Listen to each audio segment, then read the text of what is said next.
Hearing হয়রানি রুখতে তৎপরতার বার্তা অভিষেকের। বুথে বুথে ভোট রক্ষা কমিটি গড়ার নির্দেশ।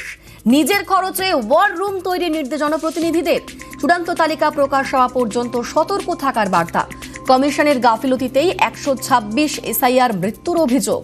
আজ জাতীয় ভোটার দিবসে ব্লকে ব্লকে মিছিলের ডাক।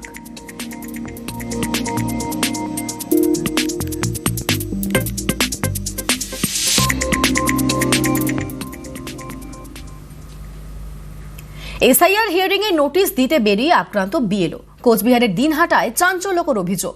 বীরভূম এবং উত্তর দিনাজপুরে আরেক ছবি। এই দুই জেলায় এসআইআর এর চাপে দুই বিএলও অসুস্থ হয়ে পড়েছেন বলে অভিযোগ।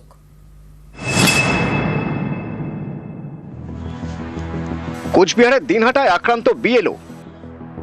ইনি মনোয়ার হোসেন, দিনহাটার গীতালদহের বিএলও। এর বক্তব্য, শুক্রবার ইনি এসআইআর এর শুনানির নোটিশ দিতে বেরিয়েছিলেন।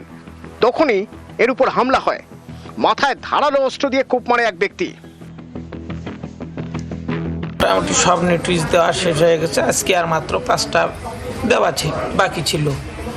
তো ওই 5টা দিতে গিয়ে একজনকে দিয়ে 4 নম্বর দেওয়ার জন্য এক দুষ্কৃতী ছিল। ওই রাস্তা দিয়ে যাওয়ার সময় হঠাৎ করে আক্রমণ করে ধারালো টাইপের অস্ত্র নিয়ে। ইয়েলোর কাজ করে যদি এরকম প্রাণহানির আশঙ্কা থাকে তাইলে আমি লিখিত রিজিয়ন দিয়ে দিব।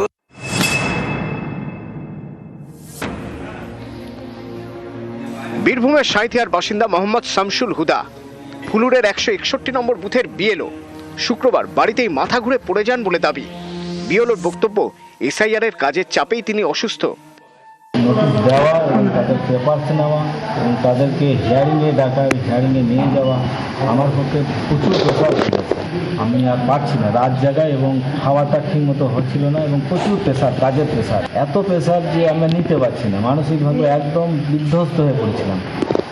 সেই কারণে আমার শরীর অসুস্থ। এর আগে আমি বলেছিলাম যে আমি রিজাইন করতে চাই।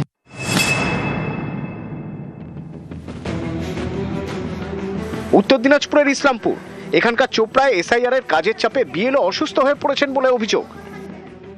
এসআইআর সংক্রান্ত যে চাপ, তার জন্য আমি মেন্টালি ডিপ্রেসড হয়ে যাই। আমাকে এক্ষেত্রে বিডিও অফিস থেকেও সহযোগিতা করেছে, আমার কলিগরাও সহযোগিতা করেছে, কিন্তু অসুস্থতা কাটিয়ে উঠতে আমি পারছি না। নিউজ 18 বাংলা।